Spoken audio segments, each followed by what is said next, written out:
और आज की कहानी कर्नाटक के बेंगलुरु की है। ये सच्ची घटना 2010 की है।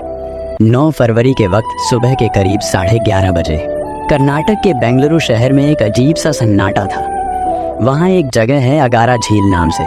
उसके आसपास का इलाका आमतौर पर शांत रहता था, लेकिन उस दिन कुछ अलग ही माहौल था। बेंगलुरु पुलिस को अचानक एक कॉल आती है।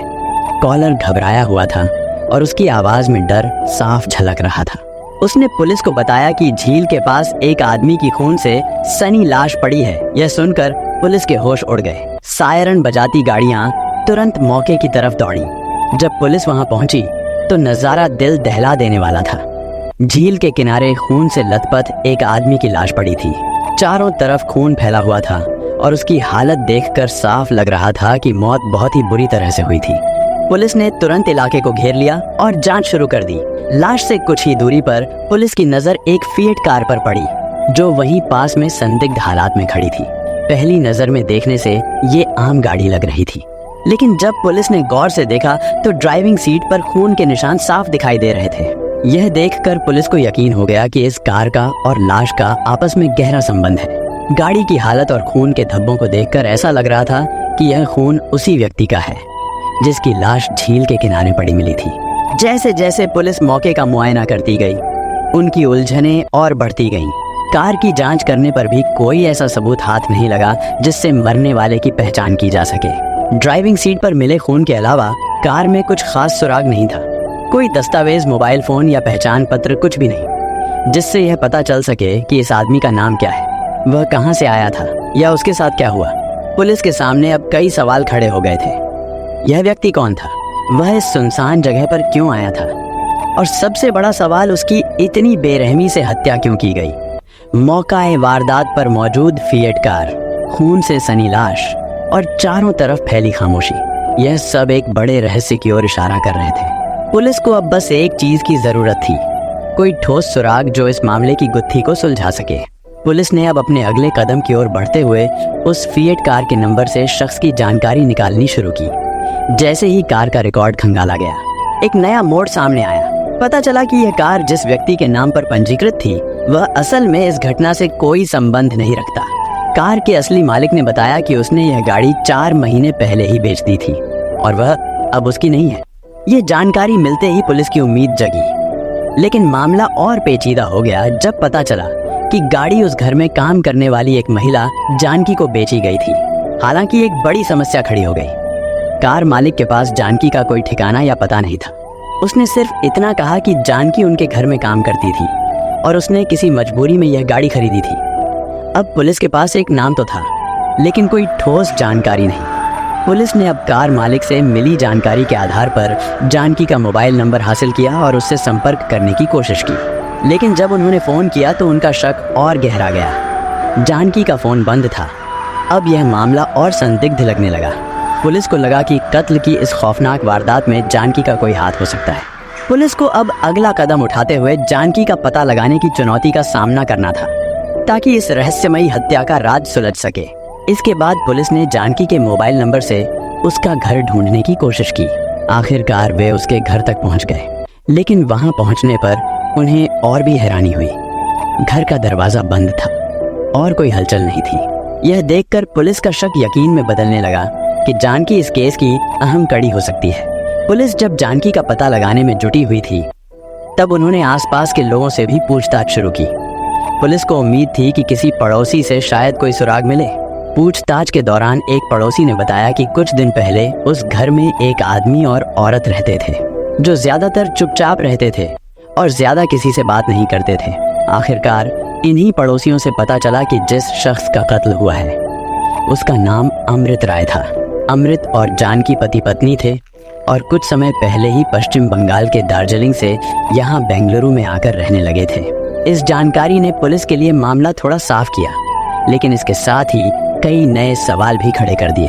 अब शक की सुई पूरी तरह जानकी की ओर घूम चुकी थी। पुलिस को यह समझ में आ गया कि इस रहस्यमयी हत्या की गुत्थी सुलझाने के लिए जानकी को ढूंढना बेहद जरूरी था। सवाल यह था कि जानकी आखिर कहाँ गायब हो गई थी और क्या वह इस कत्ल में शामिल थी या खुद किसी साजिश का शिकार हो रही थी।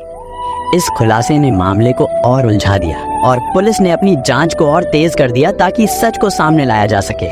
अब पुलिस ने अमृत राय के जीवन के बारे में और गहराई से जानकारी जुटानी शुरू की। पता चला कि अमृत राय एक निजी ऑफिस में सहायक के तौर पर काम करते थे और बेंगलुरु में अपनी पत्नी जानकी के साथ इस घर में किराए पर रहते थे। एक साधारण सी दिखने वाली जिंदगी जीने के बावजूद उनके जीवन में कुछ तो ऐसा था जो इस घटना की वजह बना। जैसे जैसे पुलिस जांच करती गई, उनके मन में शक पैदा हुआ कि कहीं ये मामला प्रेम संबंधों से जुड़ा तो नहीं।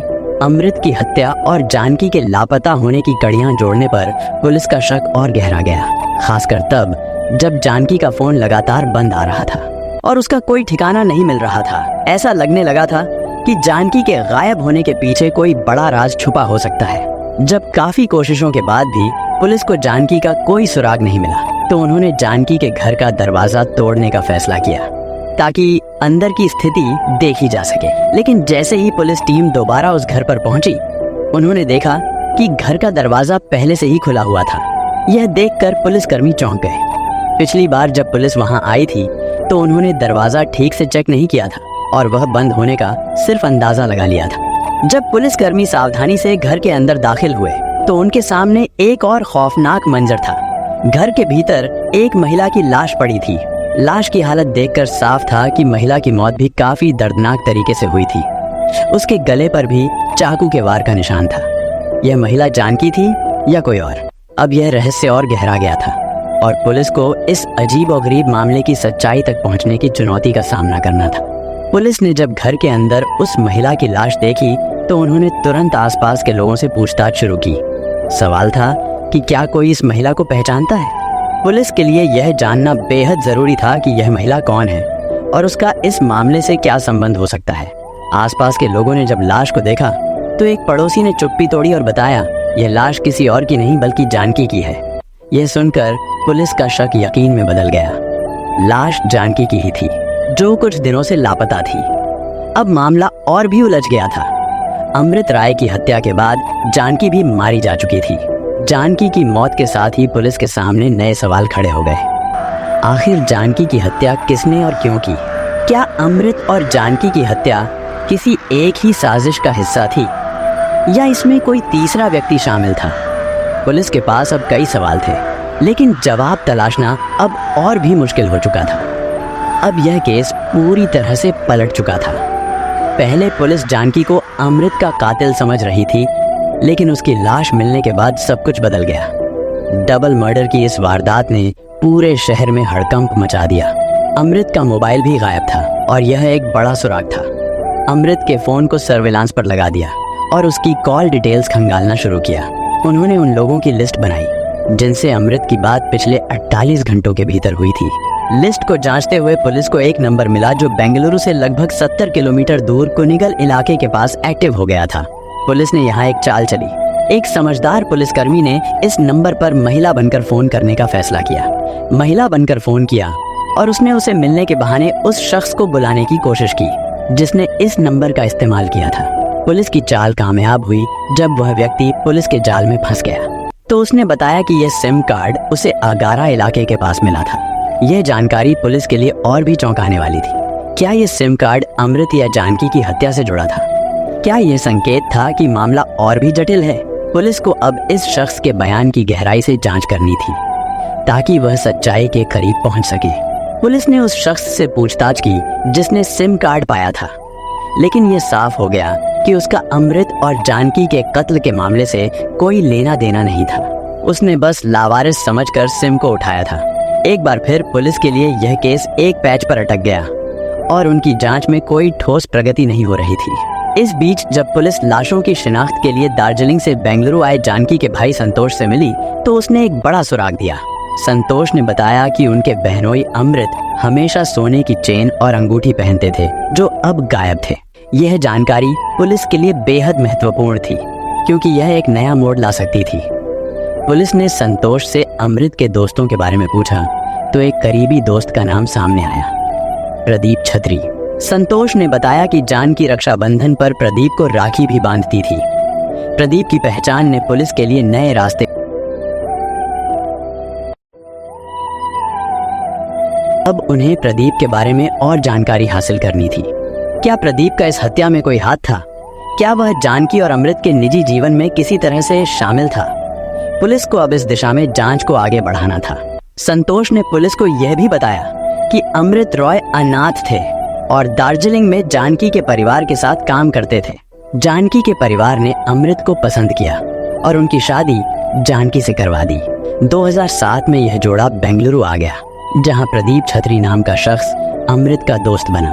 प्रदीप एक हेयर ड्रेसर था और उसकी दोस्ती अमृत के लिए नए रिश्तों का दरवाजा खोलने वाली साबित हुई। लेकिन पुलिस को प्रदीप पर शक तब हुआ जब उन्होंने देखा कि वह जानकी और अमृत के अंतिम संस्कार में भी शामिल नहीं हुआ। लेकिन पुलिस को प्रदीप पर शक तब हुआ जब उन्होंने देखा कि वह जानकी और अमृत के अंतिम संस्कार में भी शामिल नहीं हुआ। यह बात पुलिस को संदिग्ध लगी और पुलिस ने ठान लिया कि उन्हें प्रदीप से पूछताछ करनी होगी। जब पुलिस उसके घर पहुंची तो वहां पता चला कि प्रदीप अब दूसरी जगह पर रह रहा है। पुलिस ने तुरंत दूसरे पते पर एक टीम भेजी, लेकिन वहां जाकर खुलासा हुआ कि प्रदीप शहर छोड़कर जा चुका है। इस नए मोड़ ने पुलिस की मुश्किलें बढ़ा दी। प्रदीप का अचानक गायब होना कई सवाल खड़े कर रहा था। क्या उसने जानकी और अमृत के कत्ल में कोई भूमिका निभाई थी या यह महज संयोग था? पुलिस को अब प्रदीप का पता लगाना बेहद जरूरी था ताकि वे इस मामले की गुत्थी को सुलझा सकें। अब पुलिस ने प्रदीप के 3 खास दोस्तों को उठाकर पूछताछ करने का फैसला किया। जब पुलिस ने इन तीनों से बातचीत शुरू की तो उनकी हथेलियों पर मामूली कट जैसे घाव नजर आए। यह देखकर पुलिस का शक और भी गहरा गया। जब उनसे इन घावों के बारे में पूछा गया तो हर एक ने अलग अलग कहानी सुनाई। एक ने कहा कि वह बाइक से गिर गया था, दूसरे ने सीढ़ियों से गिरने का बहाना बनाया और तीसरे ने कुछ और ही कहानी सुनाई। पुलिस ने इन झूठी कहानियों को सुनकर सख्ती से पूछताछ शुरू की। दबाव बढ़ने पर तीनों ने आखिरकार टूट गए और सच बता दिया। उन्होंने बताया कि प्रदीप छतरी के साथ मिलकर उन्होंने ही अमृत और जानकी का कत्ल किया था। अब कत्ल के 3 आरोपी पुलिस की गिरफ्त में थे, लेकिन मुख्य आरोपी प्रदीप छतरी अभी भी फरार था। इस बीच 26 फरवरी 2010 को एक अहम मोड़ आया। प्रदीप पुलिस के हाथ लग गया। दरअसल प्रदीप बेंगलुरु से चेन्नई भाग गया था और वहां से असम जाने की योजना बना रहा था। लेकिन कुछ ऐसा हुआ कि उसे मजबूरी में बेंगलुरु लौटना पड़ा। लौटते ही अमृत का एक दोस्त उसे पहचान गया और पुलिस को सूचना दे दी। इस पर पुलिस ने जाल बिछाकर उसे दबोच लिया। उसकी गिरफ्तारी से पुलिस को उम्मीद बंधी कि अब इस जघन्य अपराध की पूरी सच्चाई सामने आएगी। प्रदीप से पूछताछ के जरिए पुलिस ने जानकी और अमृत के कत्ल की गुत्थी को सुलझाने की उम्मीद की। क्या प्रदीप सच बोलने को तैयार होगा या वह अपने दोस्तों को बचाने के लिए कुछ और योजना बनाएगा? जब पुलिस ने प्रदीप से पूछताछ की तो उसकी कहानी बेहद हैरान कर देने वाली थी। उसने बताया कि कत्ल के बाद जब वह चेन्नई पहुंचा तो वहां उसे जानकी के सपने आने लगे। हर रात जानकी उसके सपनों में आती थी और उसे पूछती थी, तुमने मुझे क्यों मारा? प्रदीप आत्माओं में विश्वास करता था और जानकी के इन सपनों ने उसे बेहद डराया। 26 फरवरी को जब वह असम जाने के लिए ट्रेन में बैठा तो जानकी के सपनों का डर उसे इतना परेशान करने लगा कि वह रास्ते में ही ट्रेन से कूद गया। यह सुनकर पुलिस दंग रह गई। प्रदीप का मानसिक संघर्ष और जानकी की आत्मा के प्रति उसका डर इस जघन्य हत्या के मामले में एक नया मोड़ लाया। अब पुलिस को यह समझने की जरूरत थी कि क्या प्रदीप सच में इस डर से भाग रहा था या यह केवल एक बचाव की कोशिश थी। इस कहानी ने न सिर्फ प्रदीप के मनोवैज्ञानिक हालात को उजागर किया बल्कि पूरे मामले की जड़ को भी समझने में मदद की। अगर प्रदीप असम चला जाता तो उसे पकड़ना पुलिस के लिए काफी मुश्किल हो जाता, लेकिन जब वह गिरफ्तार हुआ तो उसने कत्ल की वजह बताते हुए चौंकाने वाली कहानी सुनाई। प्रदीप ने कहा कि अमृत बेंगलुरु में एक प्लॉट खरीदना चाहते थे और उन्होंने बातचीत के दौरान प्रदीप से कहा कि उनके पास 20 लाख रुपए हैं। यह सुनकर प्रदीप ने अमृत को मारकर पैसे लूटने की योजना बना ली। 8 फरवरी 2010 को प्रदीप अपने 3 दोस्तों के साथ अमृत के घर पहुंचा। खाना खाने के बाद उसने अमृत से कहा कि वह उसे अपनी गाड़ी में घर छोड़ दे। जैसे ही वे रास्ते में थे, प्रदीप ने मौका देखकर अमृत की गर्दन पर चाकू रख दिया और रुपए मांगे। हाथापाई के दौरान प्रदीप ने अनजाने में चाकू से अमृत की गर्दन काट दी, जिससे उसकी मौके पर ही मौत हो गई। और इसके बाद प्रदीप और उसके तीनों दोस्तों ने ऑटो में जानकी के पास जाने का फैसला किया। तीनों जानकी के घर पहुंचे। जैसे ही जानकी ने दरवाजा खोला, वैसे ही जानकी पर तीनों ने हमला किया और उसे चाकू मारकर हत्या कर दी। इस दौरान हाथापाई में बाकी 3 आरोपियों के हाथ भी कट गए थे, जो उनकी लापरवाही और घबराहट का नतीजा था। हत्या करने के बाद दरवाजा बंद करके फरार हो गए। अब यह स्पष्ट हो चुका था कि यह मामला पैसे और विश्वासघात का था। पुलिस ने प्रदीप और उसके 3 साथियों को गिरफ्तार करने के बाद उन्हें न्याय के कटघरे में लाने के लिए तेजी से काम करना शुरू किया। सबूत इकट्ठा करने के साथ साथ गवाहों के बयान भी लिए गए। जानकी और अमृत के परिवार वालों को इस मामले की जानकारी दी गई और उन्हें न्याय की उम्मीद दिलाई गई। जांच के दौरान पुलिस ने अमृत और जानकी की हत्या से जुड़े सभी पहलुओं को सामने लाने का प्रयास किया। उन्होंने मेडिकल रिपोर्ट्स, हत्या के हथियार और मौके से मिले सबूतों को इकट्ठा किया। इसके अलावा प्रदीप और उसके दोस्तों की गिरफ्तारी के समय की स्थिति भी जांची गई। अदालत में मामला प्रस्तुत करने के लिए अभियोजकों ने मजबूत केस तैयार किया। उन्होंने प्रदीप और उसके साथियों की आपसी साजिश, हत्या का इरादा और उसके बाद के घटनाक्रम को प्रभावी ढंग से पेश किया। प्रदीप ने अपने दोस्तों के साथ मिलकर अमृत और जानकी की हत्या की योजना बनाई थी और सभी आरोपियों ने एक दूसरे के खिलाफ गवाही दी। अदालत में सुनवाई के दौरान जानकी और अमृत के परिवार वालों ने अपनी पीड़ा और दुख को साझा किया। उन्होंने बताया कि कैसे इस हादसे ने उनकी जिंदगी को बर्बाद कर दिया है और उन्हें कभी कभी विश्वास ही नहीं हो पाता कि उनके प्रियजनों को इस तरह से छीन लिया गया। आखिरकार अदालत ने सभी 4 आरोपियों को दोषी करार दिया। प्रदीप और उसके साथियों को उम्र कैद की सजा सुनाई गई, जिससे न्याय की एक महत्वपूर्ण जीत मिली। इस फैसले ने न केवल जानकी और अमृत के परिवार वालों को कुछ हद तक सुकून दिया, बल्कि समाज को भी यह संदेश दिया कि अपराधियों को उनके किए की सजा मिलेगी। इस घटना ने सबको यह सिखाया कि धोखे और लालच का अंत केवल दुख और दुखों में होता है। जानकी और अमृत की यादें हमेशा उनके परिवारों में जीवित रहेंगी और न्याय की यह प्रक्रिया उनके लिए एक नई शुरुआत का प्रतीक बनी। इस कहानी में अपराध को शायद कुछ कदमों से रोका जा सकता था, लेकिन इसके लिए कुछ महत्वपूर्ण बातें समय पर होनी चाहिए थी। जैसे कि अमृत राय को अपने पैसे और संपत्ति की जानकारी किसी करीबी दोस्त के अलावा दूसरों से साझा नहीं करनी चाहिए थी। प्रदीप जैसे लोगों को उनके वित्तीय स्थिति का पता लगना ही अपराध की योजना का कारण बना। अगर इस जानकारी को गोपनीय रखा जाता तो हत्या की योजना न बनती। अमृत और जानकी को प्रदीप और उसके दोस्तों के इरादों का पता समय रहते लग सकता था। यदि उन्होंने प्रदीप और उसके व्यवहार में बदलाव देखा होता या सतर्कता बढ़ती होती तो शायद वे बच सकते थे। अमृत और जानकी का पुलिस से या पड़ोसियों से पहले ही सुरक्षा के बारे में कोई संपर्क नहीं था। अगर उनके जीवन में खतरे के संकेत पहले दिखते तो वे पुलिस की मदद ले सकते थे या सुरक्षा उपाय कर सकते थे। अगर पुलिस ने जानकी के लापता होने के तुरंत बाद तेजी से जांच की होती तो शायद उसकी जान बचाई जा सकती थी। पुलिस की जांच और कार्रवाई शुरू में धीमी थी, जिससे अपराधी को अधिक समय मिल गया। हालांकि कई बार व्यक्ति विश्वास और नजदीकी रिश्तों के कारण इन संकेतों को नजरअंदाज कर देता है, लेकिन यदि अमृत और जानकी ने सतर्कता बरती होती तो शायद इस भयानक घटना को टाला जा सकता था। हमारी इस कहानी को सुनने के लिए धन्यवाद। इसी तरह की सच्ची घटनाओं और सीखों के साथ मैं फिर लौटूंगा। तब तक के लिए सुरक्षित रहे, सतर्क रहे और ध्यान रखें कि किसी भी संदिग्ध स्थिति में सही कदम उठाना कितना जरूरी है।